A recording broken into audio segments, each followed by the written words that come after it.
Good morning, Dallas Stars hockey fans. It's Jeff with the Dallas Stars Hockey Minute.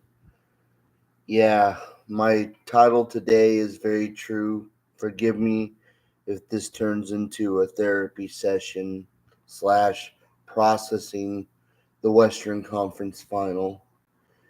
The 30 years I've watched this sport, I feel like I watched one of the biggest collapses in Dallas Stars history, and I have no real explanation for it. I have a few things I want to talk about.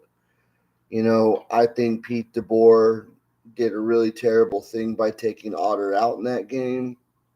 But I also watched the game, and the only thing I can say is, why didn't our defense help? Now I feel like everybody in the organization is trying to put a band aid on stuff to stop the bleeding.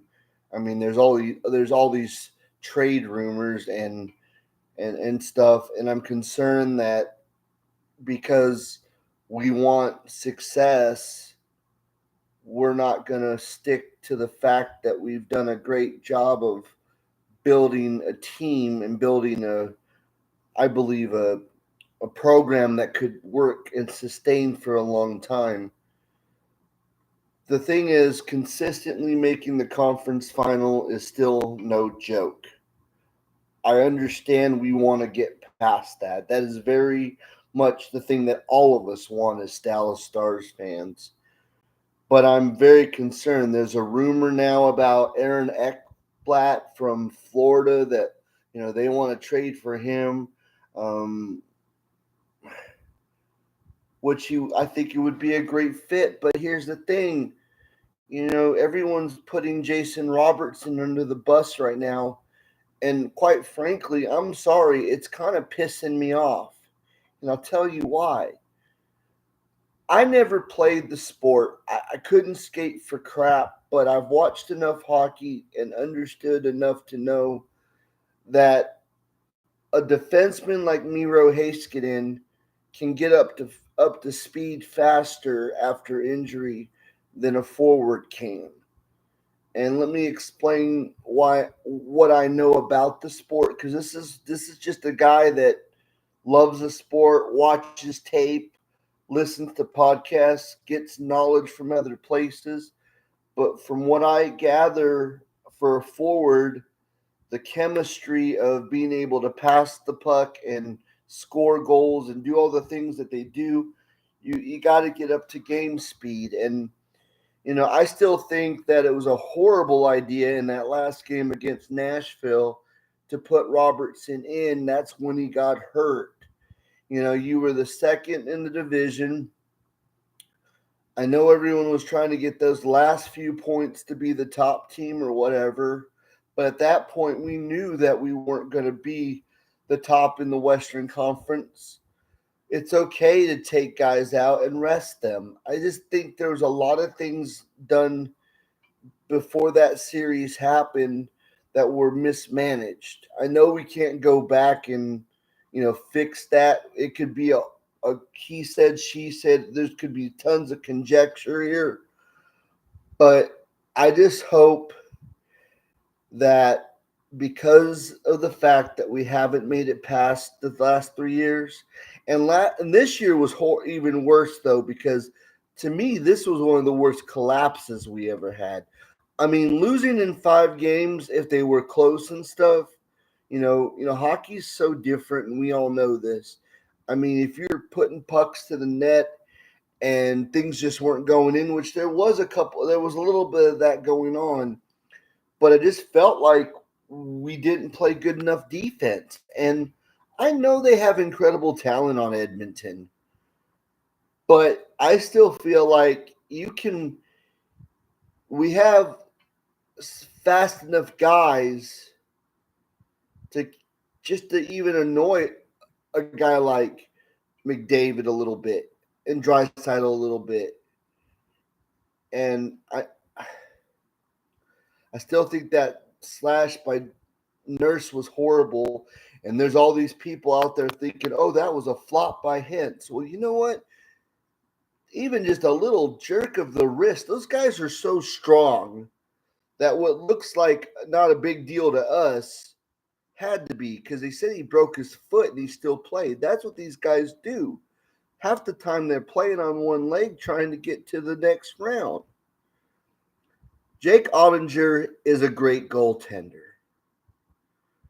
Some of those shots that went in, he should have stopped. But I also felt like they didn't protect him very well in this series. Can't make excuses. The better team won this time, obviously.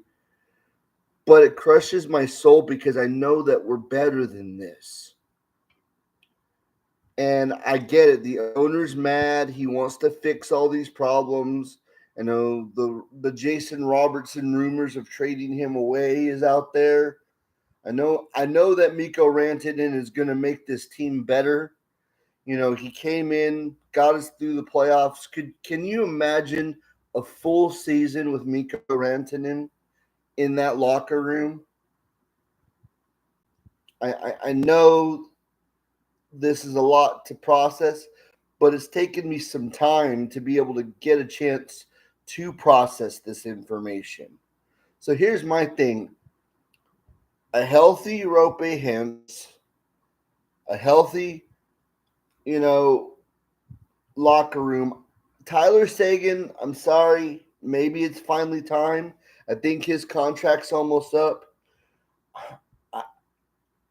I'm touchy feely. I'm touchy feely on Jamie Benn because he's one of my favorite guys. You know, he's been in this organization the whole time. I have a lot of love and respect for him. I mean, if he decides to retire as a Dallas Star, I would be happy about that. If he finally just says, I'm done, I'm good. But I just don't want to see him in another sweater. I know we're trying to get cap space freed up. But are we trying to rent a guy, or are we trying to find another guy to stay around? Because I just feel like every year this is what we've been doing. We go out and get Chris Tanev like the year before. Then we trade him away. Okay? We go out and get Max Domi. We trade him away. Are we just trying to fix the problem with Band-Aids? Or are we trying to win a Stanley Cup? These are questions that I've been having for a while. We have a wonderful core. But where's the guy that we're going to say, okay, we're going to sign you, but we're not going to just sign you at the trade deadline and cut you loose? I know we need to find cap space. I just hope that it gets done the right way. I get it. Sorry, now I'm just rambling, everybody. This is Jeff with the Dallas Stars Hockey Minute. I told you it was going to sound like a therapy session on live streaming here, but this is where I am with it all. Still trying to process everything. But it was time to finally give you guys a podcast, so I did. And by the way, for those of us that are celebrating Happy Pride Month, I'm not going to get any more political or anything, but I just want to throw it out there. It's this month, and I'm grateful for the teams that still are in our corner. And I love hockey, and there's a lot of people within my life that love hockey too.